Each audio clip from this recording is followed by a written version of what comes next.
Capítulo 2. La voluntad de Grunt. Grunt parpadeó repetidas veces mientras avanzaba desde el fondo de la cueva hacia la luz que anunciaba el amanecer. La poderosa criatura, mitad orco, mitad ogro, de hombros anchos y más de 2 metros 10 de estatura, daba pasos inseguros con las gruesas piernas mientras se protegía los ojos con la mano. El jefe del clan Karuk, como todo su pueblo, a excepción de un par de exploradores de avanzada, no había visto la luz del día en casi una década. Todos vivían en los túneles, en los vastos laberintos de cavernas sin luz conocidas como la Antípoda Oscura, y Grunt no había emprendido a la ligera este viaje a la superficie. Docenas de guerreros Karuk, todos enormes incluso para lo que solía ser la raza de los orcos, todos igualaban, o incluso superaban, a Grunt en estatura, y eran alrededor de 200 kilos de músculo y granosamente se mantenían pegados a las paredes de la cueva. Desviaban los ojos amarillos en señal de respeto al paso de su gran señor de la guerra. Detrás de Grunt venía el implacable sacerdote guerrero Akun, y tras él la élite de la guardia, un quinteto de poderosos ogros armados hasta los dientes y con sus armaduras de guerra.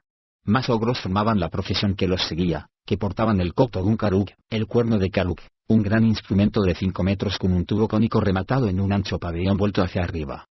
Estaba hecho de lo que los orcos llamaban Tomwood, la piel dura de algunas especies de hongos gigantes que crecían en la Antípoda Oscura. Para los guerreros orcos que lo contemplaban, el cuerno era merecedor del mismo respeto que el jefe que lo precedía. Grunt y Akun, como sus respectivos predecesores, no pretendían otra cosa. Grunt avanzó hasta la boca de la cueva y salió a la cornisa que había en la ladera. Solo Akun, que indicó a los demás ogros que esperaran detrás, lo acompañó. Lanzó una atronadora carcajada cuando sus ojos se adaptaron y pudo ver a los orcos más normales moviéndose por la parte baja de las laderas. Durante más de 2 días, el segundo clan orco había procurado frenéticamente mantenerse por delante del clan Karuk. En cuanto por fin habían salido de los confines de la Antípoda Oscura, su deseo de mantenerse a gran distancia del clan Karuk era cada vez más evidente. «Huyen como niños», dijo Grunt a su sacerdote de guerra. «Es que son niños en presencia de los Karuk», replicó Akun. «Menos que niños cuando el gran Grunt está entre ellos». El jefe tomó el esperado cumplido con parsimonia y alzó los ojos para contemplar el panorama que había en torno a ellos. El aire era frío. El invierno todavía tenía la tierra en sus garras, pero a Grunt y a su gente sonos los cogía desprevenidos. Capas de piel, una sobre otra, hacían que el enorme jefe orco pareciera todavía más grande y más imponente. «Correrá la voz de que el clan Karuk ha acudido», aseguró Akun a su jefe. Grunt volvió a contemplar a la tribu que huía y barrió el horizonte con la mirada. «La noticia se extenderá más rápidamente que las palabras de esos niños que corren», replicó, y se volvió, haciendo una señal a los ogros. El quinteto de la guardia abrió paso al Koktogun Karuk. En cuestión de un momento, el avezado equipo tuvo montado el cuerno, y Akun lo bendijo como era debido, mientras Grunt se colocaba en su sitio. Cuando el encantamiento del sacerdote de guerra se hubo completado, Grunt, el único Karuk al que le estaba permitido tocar el cuerno, limpió la boquilla de Tomwood y respiró hondo, muy hondo. Un sonido ronco y retumbante salió del cuerno, como si los mayores fuelles de todo el mundo hubieran sido accionados por los inmortales titanes. El ronco bramido llegó, llevado por el eco, a kilómetros y kilómetros de distancia, y resonó entre las piedras y las laderas montañosas de las estribaciones meridionales de la columna del mundo. Piedras más pequeñas vibraron bajo la potencia de ese sonido, y una extensión de nieve se desprendió y provocó un pequeño alud en una montaña cercana. Detrás de Grunt, muchos miembros del clan Karuk cayeron de rodillas y empezaron a moverse como presas de un frenesí religioso. Oraban al gran Grunt, su dios guerrero, porque tenían una gran fe en que, cuando Koktogun Karuk hablaba, la sangre de los enemigos del clan Karuk manchaba el suelo. Y para el clan Karuk, especialmente bajo el liderazgo del poderoso Grunt, jamás había sido difícil encontrar enemigos. En un valle protegido, unos cuantos kilómetros hacia el sur, un trío de orcos alzaba los ojos hacia el norte. «¿Perley?», preguntó un tol, un chamán de alto rango. «¿Podría ser otro, acaso?», respondió Nark, jefe de la tribu Quijada de Lobo. Ambos se volvieron a mirar al chamán Towituk, que sonría con suficiencia. «Tu llamada ha sido oída y atendida», añadió Nark. Towituk rió entre dientes. «¿Estás seguro de que el engendro del ogro puede ser manipulado a tu antojo?», dijo a continuación Nark, haciendo desaparecer la sonrisa de la fea cara de orco de Towituk. La referencia al clan Karuk como engendro del ogro le sonó al chamán como una referencia clara a que no eran orcos corrientes los que había hecho venir de las mismísimas entrañas de la cadena montañosa. Los Karuk tenían fama entre las muchas tribus de la columna del mundo, a decir verdad, mala fama por mantener toda una reserva de ogros reproductores entre sus filas. A lo largo de generaciones, los Karuk se habían cruzado para crear guerreros orcos cada vez más corpulentos. Evitados por las demás tribus, Los Karuk se habían retirado a regiones cada vez más profundas de la Antípoda Oscura. En los últimos tiempos, se los conocía poco, y muchas tribus de orcos los consideraban apenas una leyenda. Pero los orcos Quizadar el Lobo y sus aliados de la tribu Colmillo Amarillo, la de Towittuk, sabían que no era así. Son solo 300, les recordó Towittuk a los incrédulos. Un segundo toque atronador de Coctogun Karuk estremeció las piedras. Ya dijo Nark, y meneó la cabeza. Debemos salir rápidamente al encuentro del jefe Grut, dijo Towittuk. La ansiedad de los guerreros de Karuk debe ser debidamente encauzada. Si caen sobre otras tribus y batallan y saquean, entonces, Oboul los usará como una prueba más de que su forma de actuar es mejor, acabó Nark. Vamos, dijo Towittuk, y dio un paso adelante. Nark se dispuso a seguirlo, pero Untol vaciló. Los otros dos hicieron una pausa y contemplaron al chamán más viejo. No conocemos el plan de Oboul, les recordó Untol. Se ha detenido, dijo Towittuk. ¿Para fortalecerse? ¿Para considerar cuál es el mejor camino? Preguntó Untol. Para construir y para conservar sus magras conquistas, sostuvo el otro chamán. Eso fue lo que nos dijo su consorte, añadió Nark, y una sonrisa de complicidad asomó a su colmilluda cara, mientras sus labios, erizados de dientes que sobresalían en 1000 direcciones azarosas, esbozaban un gesto acorde. Tú conoces a Oboul desde hace muchos años. Y a su padre antes que a él, reconoció Untol. Y lo he seguido hasta aquí, hacia la gloria. Hizo una pausa para comprobar el efecto de sus palabras. No hemos conocido ninguna victoria como esta, dijo, y volvió a hacer una pausa y levantó los brazos en lo que dura la memoria de los vivos. Ha sido Oboul quien ha hecho esto. Es el principio y no el final, replicó Nark. Muchos grandes guerreros caen en el camino de la conquista, añadió Towittuk. Esa es la voluntad de Grunts. Esa es la gloria de Grunts. Los tres se sobresaltaron cuando el ronco sonido de Coctogun Karuk volvió a sacudir las piedras. Towittuk y Nark guardaron silencio otra vez, mirando a Untol y esperando su decisión. El viejo chamán orco echó una mirada melancólica hacia el sudoeste, la zona en la que sabía que estaría Oboul. A continuación, hizo un gesto de asentimiento a sus dos compañeros y les indicó que abrieran la marcha. La joven sacerdotisa Kna se pegó a él con movimientos felinos y seductores. Su cuerpo esbelto se deslizó lentamente en torno al poderoso orco, que sintió su aliento cálido sobre un lado del cuello, después sobre la nuca y finalmente sobre el otro lado. Pero si bien Kna miraba intensamente al gran orco mientras se movía, su actuación no estaba dirigida a Oboul. El rey Oboul lo sabía perfectamente, por eso su sonrisa tenía un doble origen mientras permanecía ahí ante los chamanes y los jefes reunidos. Había elegido sabiamente al tomar a la joven y ensimismada Kna como consorte para reemplazar a Tzinca Sinril. Kna no tenía reservas. Le encantaba sentir sobre sí las miradas de todos los presentes mientras se enroscaba en el rey Oboul. Le gustaba rabiar, y Oboul lo sabía. Ansiaba sentirlas. Era su momento de gloria, y Kna sabía que sus iguales de todo el reino apretaban los puños muertas de celos. Ese era para ella el placer supremo. Joven y muy atractiva según los cánones de su raza, Kna había ingresado como sacerdotisa de Grunts, pero ni de lejos era tan devota o fanática como lo había sido Tzinca. El dios de Kna, mejor dicho su diosa, era Kna, una concepción puramente egocéntrica del mundo, tan común entre los jóvenes. Y era precisamente lo que Oboul necesitaba. Tzinca le había prestado buenos servicios en el desempeño de su papel, porque siempre había defendido los intereses de Grunts, y lo había hecho fervorosamente.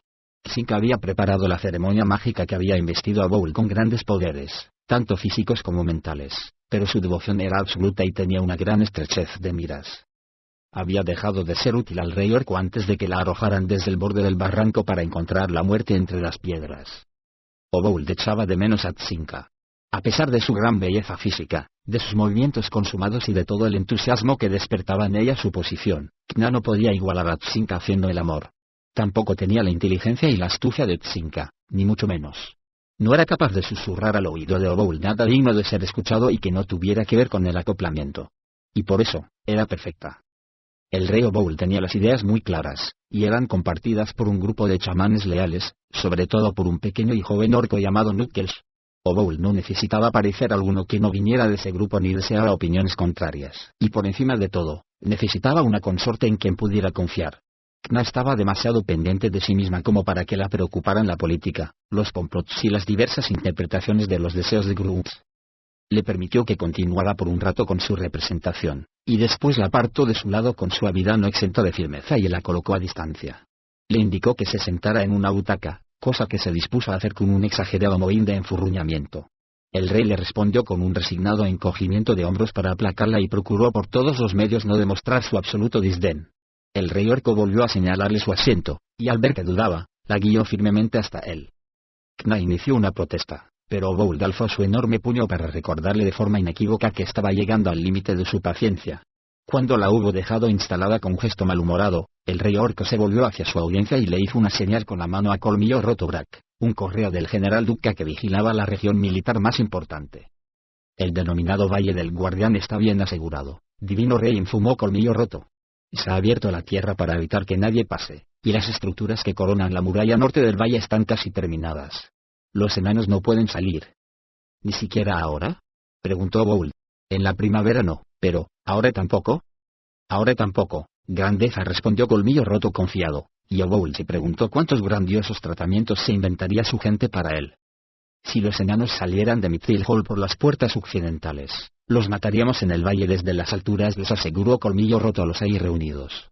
Aun cuando algunos de los feos enanos consiguieran atravesar el terreno del oeste, no encontrarían escapatoria. Las murallas están levantadas, y el ejército del general Duque está debidamente atrincherado. ¿Y nosotros, podemos entrar?, preguntó el jefe Grismal del Dangrim, una populosa e importante tribu. Bould le lanzó al impertinente orco una mirada que nada tenía de halagadora, pues esa era la pregunta con más carga y peligro de todas. Ese era el punto de discordia, la fuente de todas las habladurías y de todas las disputas entre las diversas facciones. Siguiendo a Bould, habían arrasado tierras y habían alcanzado la mayor gloria desde hacía décadas, siglos quizá. Pero muchos se preguntaban abiertamente con qué fin. ¿Para seguir adelante con las conquistas y el pillaje? ¿Hasta las cuevas de un clan enano o las avenidas de una gran ciudad humana o elfa? Sin embargo, mientras pensaba en esas cosas, especialmente en las habladurías que circulaban entre los distintos chamanes y jefes, Bould cayó en la cuenta de que Grismal tal vez le había hecho un favor sin darse cuenta. No, dijo Bould con firmeza, antes de que pudieran caldearse los ánimos. Los enanos tienen su guarida y mantienen su guarida. Por ahora, se atrevió a decir el obstinado Grismal. Por toda respuesta, Bould sonrió, aunque nadie supo si era una sonrisa de mera diversión o de sentimiento. Los enanos han salido de su guarida por el este, le recordó otro de los reunidos, una criatura menuda con ropas de chamán. Todo el invierno han estado construyendo a lo largo de la línea de la cordillera. Ahora tratan de conectar y reforzar murallas y torres, desde las puertas al gran río. Y están haciendo cimentaciones a lo largo de la orilla, añadió otro. Van a construir un puente, coligió Bould. Esos necios enanos están haciendo el trabajo por nosotros, bramó Grismal. Van a facilitar nuestro paso a tierras más anchas. Todos los demás asintieron y sonrieron, y un par de ellos se dieron palmadas en la espalda. Bould también sonrió. El puente realmente prestaría un gran servicio al reino de muchas flechas. Se volvió hacia Nukells, que le devolvió su mirada satisfecha y asintió levemente como respuesta. El puente serviría, sin duda, Bould lo sabía, pero no de la forma que pensaban Grismal y muchos de los demás, tan ávidos de guerra. Mientras las charlas continuaban a su alrededor, el rey Bould imaginaba calladamente una ciudad orca al norte de las defensas que los enanos estaban construyendo a lo largo de la cadena montañosa. Sería un gran asentamiento, con calles anchas para que pudieran pasar por ellas las caravanas, y edificios sólidos adecuados para el almacenamiento de muchos productos. Bould necesitaría murallarla para protegerla de los bandidos, o de los orcos demasiado ávidos de guerra, a fin de que los mercaderes que llegasen desde el otro extremo del puente del rey Bruenor pudieran descansar confiadamente antes de iniciar su viaje de regreso.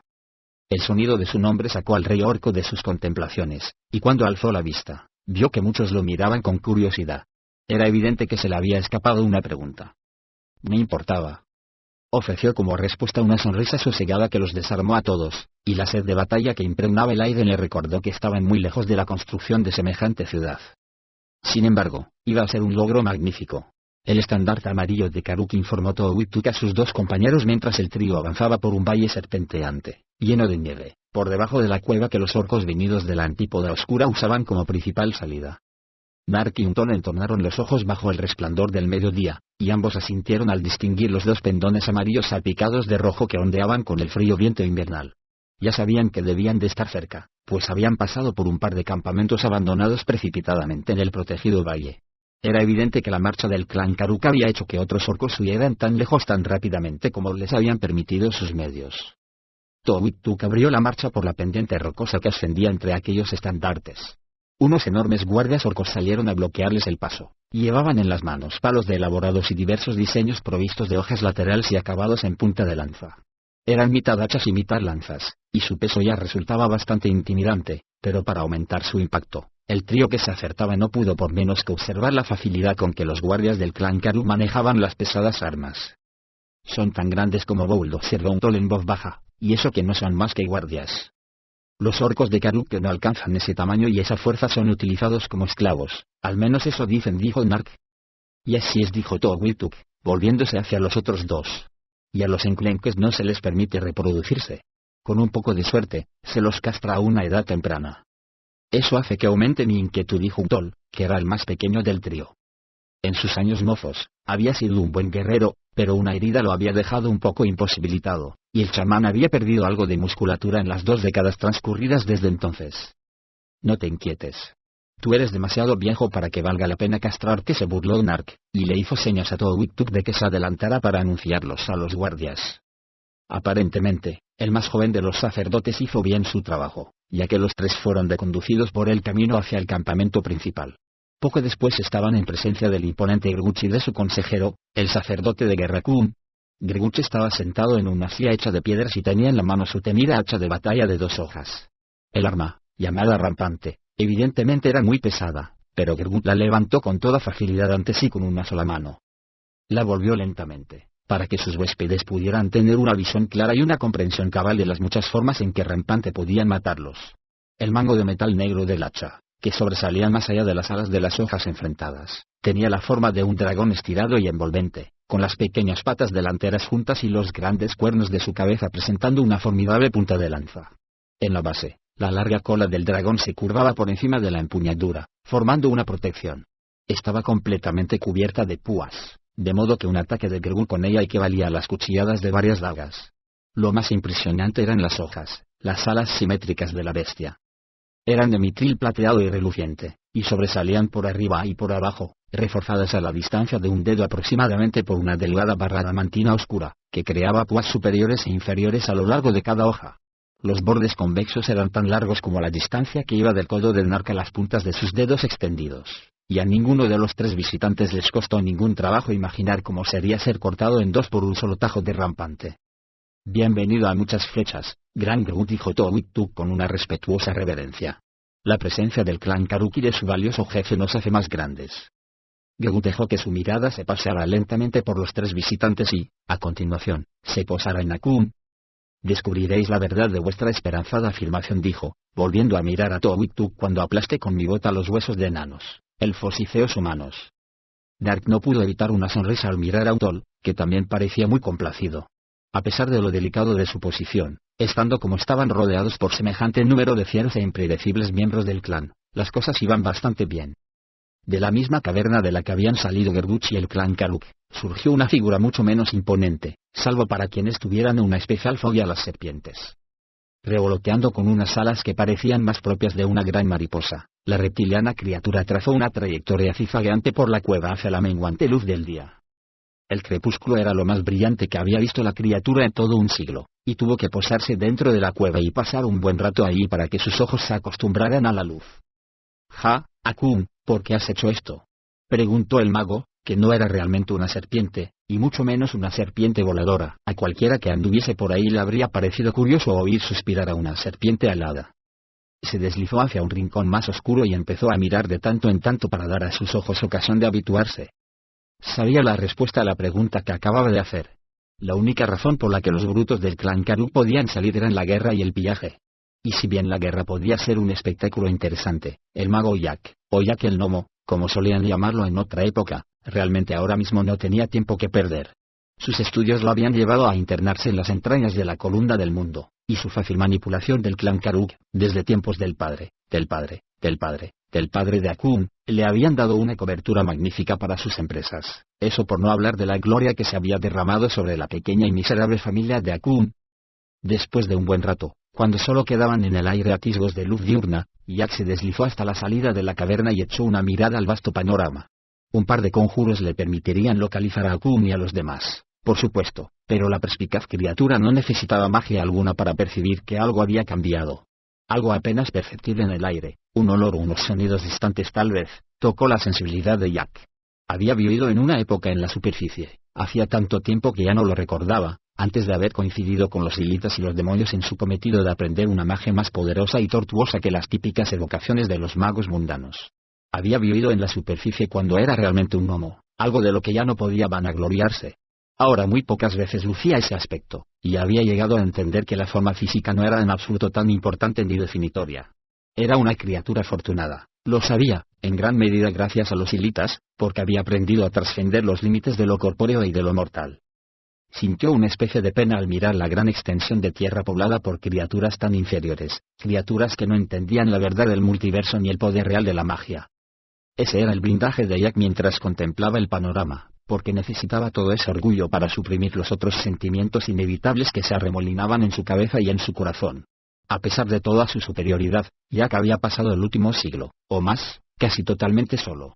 Si bien había encontrado increíbles revelaciones y nuevos conjuros en su sorprendente taller, con su equipamiento alquímico y montones de pergaminos y provisión interminable de tinta y libros de conjuros que multiplicaban por varias su estatura de gnomo, solo mintiéndose podía Jack empezar siquiera a aceptar el paradójico giro del destino que le había concedido prácticamente la inmortalidad. Porque si bien y tal vez debido a eso precisamente no era previsible que muriera pronto por causas naturales, Jack era muy consciente de que el mundo estaba lleno de peligros mortales. Una larga vida había llegado a significar más que perder, y Jack había estado encerrado en su seguro laboratorio no solo por las gruesas piedras de la antípoda oscura, sino también por su miedo. Ese laboratorio, oculto y protegido por medios mágicos, seguía siendo un lugar seguro, a pesar de que sus protectores involuntarios, el clan Karuk, se hubieran marchado de la antípoda oscura. Y no obstante, Jack los había seguido. Había seguido al patético Akun, pese a que no valía mucho la pena seguirlo, porque en lo más íntimo sabía, aunque no estuviera muy dispuesto a admitirlo, que quería regresar, recordar por última vez que era Jack el gnomo. Lo que vio lo dejó gratamente sorprendido. Algo zumbaba en el aire que le rodeaba, algo apasionante y lleno de posibilidades. Jack pensó que tal vez no conocía la dimensión del razonamiento de Akun al permitir que Gruch acudiera, y se sintió intrigado. Capítulo 3. La simple cualidad del tiempo pasado. Las piernas largas y fuertes de Gulfgar avanzaban a pesar de la nieve que le llegaba hasta la rodilla, y a veces incluso a la cadera, trazando un sendero al norte de la cadena montañosa. Sin embargo, en lugar de considerar la nieve como un obstáculo, la veía como una experiencia liberadora. Esa sensación de ser pionero le recordaba el aire crepitante de su tierra.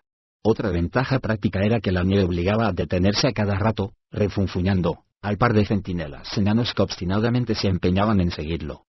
No paraba de nevar, y el viento del norte era frío y traía la promesa de otra tormenta, pero esto no amedrentaba a Gulfgar, y acompañaba su avance con una sonrisa auténtica. Se mantenía pegado al río que tenía a su derecha y iba repasando mentalmente todos los sitios que Iván Rebolludo le había señalado para seguir la senda que llevaba al cuerpo de Davy Curtie. Gulfgar les había sonsacado a Iván y a Piquel todos los detalles antes de que se marcharan de Mithril Hall.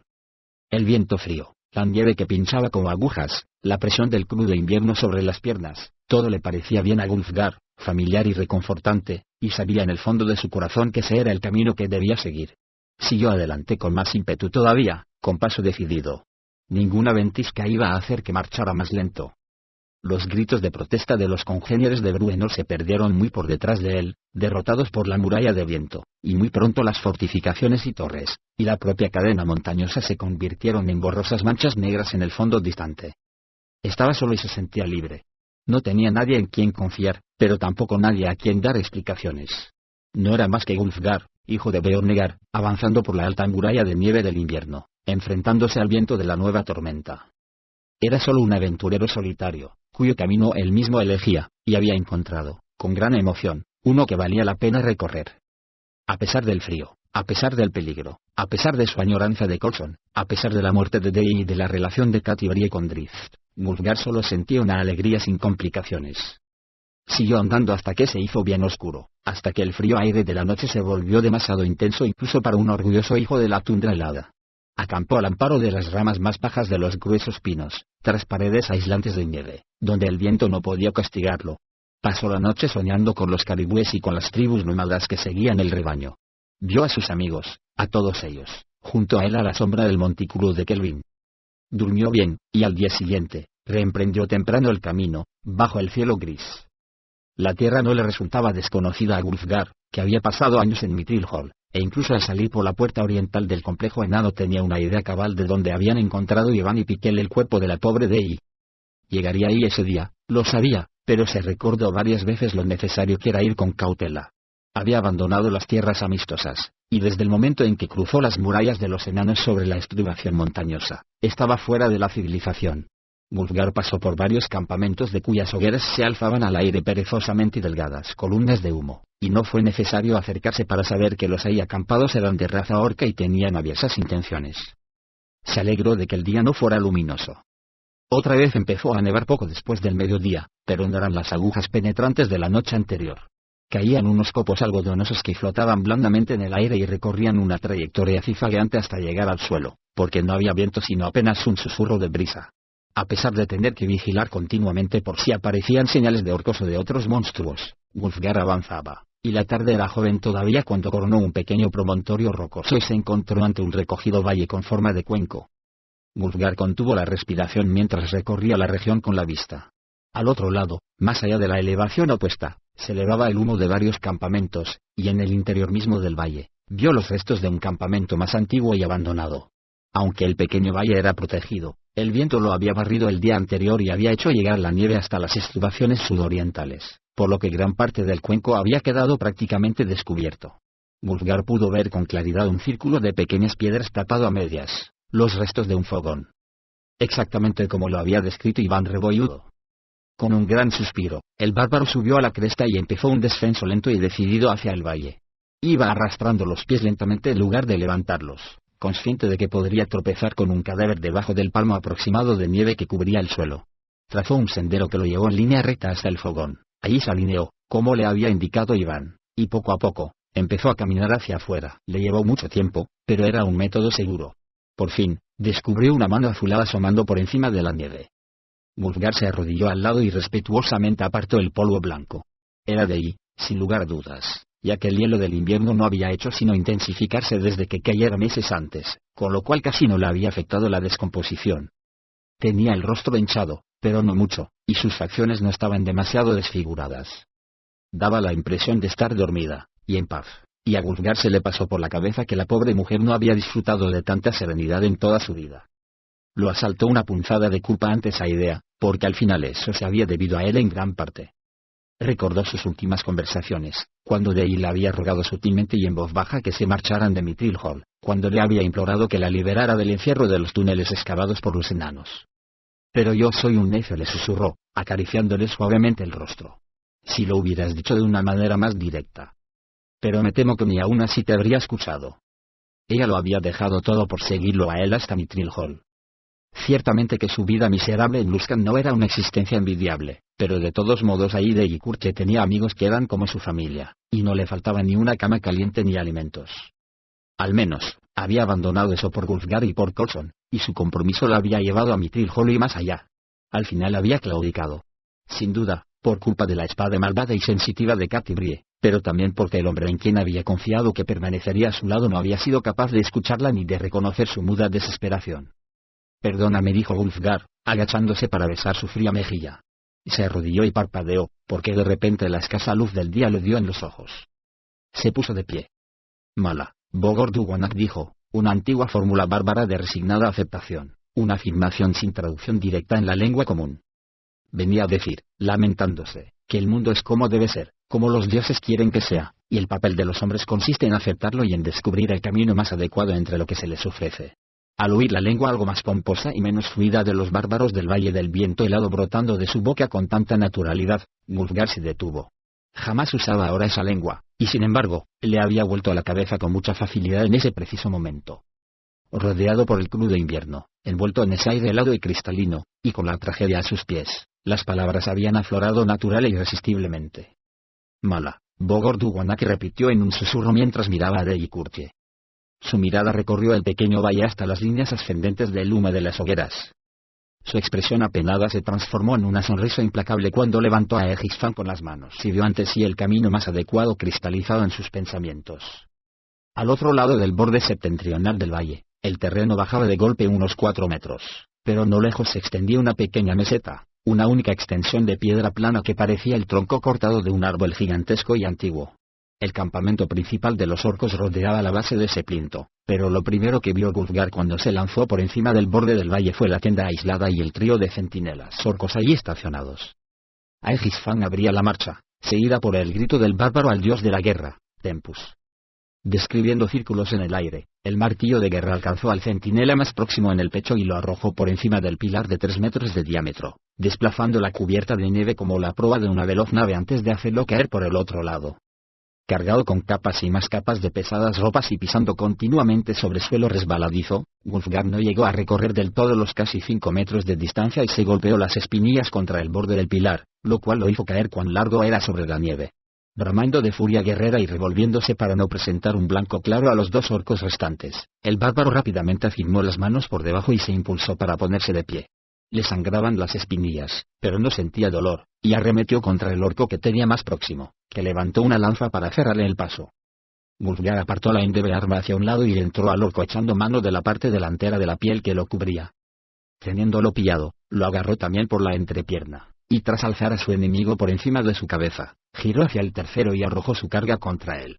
Sin embargo, el último orco se dejó caer al suelo, el proyectil viviente le pasó por encima y fue a empotrarse en la pequeña tienda, que arrastró consigo en su vuelo ininterrumpido hasta el otro extremo del pilar. El tercer orco cogió la espada con ambas manos y, tras alzar la pesada hoja por encima de su cabeza, se fue a por Wulfgar con displicencia. Ya había visto semejante fogosidad en muchas ocasiones en sus enemigos, y como sucedía muchas veces, Wulfgar parecía desarmado. Sin embargo, ante la proximidad del orco, Aegis Fang apareció mágicamente en las manos de Wulfgar, que la guardaban. Este la lanzó hacia adelante con una sola mano, y el pesado martillo dio un golpe contundente contra el pecho del orco que embestía. La criatura se detuvo como si hubiera topado con un muro de piedra. Wulfgar retrajo a Aegis Fang y lo agarró, esa vez con ambas manos, para prestarse a golpear de nuevo, pero el orco no hizo el menor movimiento, solo lo miraba de un modo inexpresivo. Wulfgar vio cómo se le caía la espada de la mano al suelo. Entonces, antes de que pudiera repetir el golpe, el orco simplemente se desplomó. Wulfgar corrió al otro lado del pilar de piedra. A sus pies vio a los orcos que se revolvían, tratando de identificar la amenaza que les había caído encima de forma tan inesperada. Un orco alzó un arco y trató de apuntar a Wulfgar, pero fue demasiado lento, pues Aegis Fang ya iba a por él. El martillo de guerra le destrozó los nudillos y lo derribó. Wulfgar saltó desde el pilar, pasando por encima de los 2 más próximos, que le habían apuntado con las lanzas. Cayó entre un segundo grupo, mucho menos preparado, y derribó a uno con la rodilla mientras golpeaba a otros 2 con todo el peso de su cuerpo. Se las arregló para no perder pie y avanzó tambaleándose para ponerse fuera del alcance de los de las lanzas. Aprovechó el impulso para derribar al siguiente orco de la fila con un pesado puñetazo. Después, agarró al siguiente y lo usó de escudo en su avance contra las espadas de un par de confundidos centinelas. Aegis Fang volvió a sus manos, y un poderoso golpe bastó para hacer que los 3 salieran volando y dieran de bruces en el suelo. Por puro instinto, Wulfgar detuvo el impulso y pivotando sobre un pie barrió con el martillo las lanzas y los brazos de las criaturas que lo asaltaban por la espalda. Los orcos arrollados cayeron revueltos unos con otros, y Wulfgar, que no se atrevió a tomarse un descanso, salió corriendo. Irrumpió en una tienda por un lateral, arrancando con el martillo la piel de ciervo de los soportes de madera. Arrastró los pies y la emprendió a patadas con los petates y las provisiones, y también con un par de jóvenes orcos que se arrastraban y daban gritos de dolor. Wulfgar se dio cuenta de que aquellos 2 no representaban una amenaza para él, de modo que no los persiguió, sino que modificó su rumbo y se lanzó a por los siguientes que le presentaban batalla. Avanzó contoneándose, describiendo círculos con el brazo por encima de la cabeza. Aegis Fang meaba mientras cortaba el aire. Los 3 orcos recularon, pero uno tropezó y cayó al suelo. Dejó ahí su arma y trató de ponerse fuera de alcance arrastrándose, pero Wulfgar le dio una poderosa patada en la cadera que lo hizo caer con largo era. El tozudo orco se giró boca abajo y se puso a 4 patas, en un intento de levantarse para salir corriendo. Los grandes músculos de sus brazos se hincharon con el esfuerzo. Wulfgar paró el giro de Aegis Fang, deslizó la mano por el mango y golpeó al orco. El martillo de guerra rozó un hombro de la criatura y le dio en un lado de la cabeza. El orco cayó de bruces al suelo y se quedó totalmente quieto. A modo de precaución, Wulfgar le saltó encima y salió a continuación en persecución de sus 2 compañeros, que habían dejado de huir y estaban en pie de guerra. Wulfgar rugió y levantó a Aegis Fang por encima de su cabeza, aceptando de buen grado el desafío. Sin embargo, al lanzarse a la carga vio algo con el rabillo del ojo. Afirmó el pie delantero, se detuvo de golpe y trató de volverse. Entonces, giró en redondo, mientras una lanza lo hería dolorosamente en un costado. El arma se enganchó en su capa de piel de oso y allí quedó colgando torpemente, arrastrando el astil por el suelo y haciendo tropezar a Wulfgar, que continuaba girando. No obstante, solo pudo dedicarle una fracción de su atención porque una segunda lanza volaba a su encuentro. Wulfgar atrajo a Egisfang hacia su pecho y lo giró en el último momento para desviar la trayectoria de la lanza. Con todo, el arma dio de refilón contra el martillo y golpeó a Wulfgar en el hombro. En su avance, la parte trasera de la cabeza triangular del arma le hizo un corte al bárbaro desde el mentón hasta la mejilla. Y mientras se apartaba dando bandazos, tropezó con el asta de la lanza que colgaba de su capa. Aunque evitó la caída, perdió el equilibrio, ya que tanto su postura como la colocación del arma eran equivocadas, todo esto mientras los dos orcos que tenía más cerca arremetían contra él. Imprimió al martillo un impulso oblicuo de izquierda a derecha y bloqueó el mandoble de una espada, pero lo consiguió más con el brazo que con el arma. Alzó la otra mano desesperadamente, girando el martillo en una trayectoria horizontal para parar el embate de la lanza del otro orco. Pero el embate fue un amago, y Wulfgar erró totalmente. La sonrisa del orco al replegarse le bastó al bárbaro para saber que no tenía modo de impedir que la segunda embestida lo alcanzara directamente en el vientre. Pensó en Deji, ahí helada, en la nieve. Bruenor y Catibre estaban ante la puerta oriental de Mithril Hall. Al norte de donde se encontraban, la construcción estaba en todo su apogeo. Para entonces, reforzaban la muralla que, bordeando la empinada ladera, llegaba hasta el río. Los orcos no tenían acceso a ellos desde el sur sin que se enteraran con muchos días de anticipación, y semejante viaje por un terreno sumamente escarpado dejaba a un ejército a merced de muchas contingencias. Con la línea de catapultas, emplazamientos de arqueros y otros puntos de asalto defensivos ya establecidos sobre las márgenes, especialmente al otro lado del río, cualquier asalto de los orcos que quisiese atravesar el cauce debía resultar una catástrofe absoluta para los atacantes, tal como les había sucedido a los enanos de la ciudadela Felvar cuando habían intentado atacar a los enanos de Batlehammer con el fin de hacerse con esa plaza tan vital. Sin embargo, ni Bruenor ni Catibre estaban mirando el trabajo de los enanos. Ambos tenían la vista y el pensamiento en un lugar más hacia el norte, el lugar hacia el cual Wulfgar había partido inesperadamente. ¿Estás lista para caminar con él hasta Luna Plateada?, preguntó Bruenor a su hija adoptiva después de un largo e incómodo silencio, porque el enano sabía que Catibre sentía el mismo temor que él. La pierna me duele a cada paso que doy, admitió la mujer. El pedrusco me dio un buen golpe, y no sé si volveré alguna vez a caminar bien. Bruenor se volvió hacia ella con los ojos humedecidos. Sabía que tenía razón, y los clérigos se lo habían dicho de una manera irrefutable. Las heridas de Catibre nunca se curarían del todo. La lucha en la sala de la entrada occidental le habían dejado una cojera que la acompañaría hasta el fin de sus días, y tal vez el daño no se quedara ahí. El sacerdote Cordio le había confiado a Bruenor sus temores de que Catibre nunca pudiera tener niños, especialmente porque la mujer estaba llegando al final de su periodo reproductivo. Pero estoy dispuesta a hacer la caminata hoy mismo, dijo Catibre con determinación, sin asomo de duda. Si Wulfgar ha cruzado esa muralla como suponemos, yo giraría hacia el río para interceptar su camino. Ya es hora de que Coulson vuelva con su padre. Bruenor consiguió responder con una ancha sonrisa. Date prisa en recuperar a la niña y volver, ordenó. La nieve se va a retirar temprano este año, creo, y Gauntlegrim está aguardando. ¿Crees que realmente se trata de Gauntlegrim?, se atrevió a preguntar Catibre, y era la primera vez que alguien le planteaba la pregunta más importante de forma directa al poderoso rey enano. El hecho era que en su viaje de regreso a Mithril Hall, antes de la llegada de Oboul, una de las carretas de la caravana había sido engullida por un extraño socavón que, aparentemente, conducía a un laberinto subterráneo. Bruenor había proclamado inmediatamente que el lugar era Gauntlegrim, una antigua ciudad enana perdida hacía tiempo, el pináculo del poder del clan llamado Delphone, un legado común para todos los enanos del norte, Foran Batlehammer, Mirabar, Belvar o Abbar.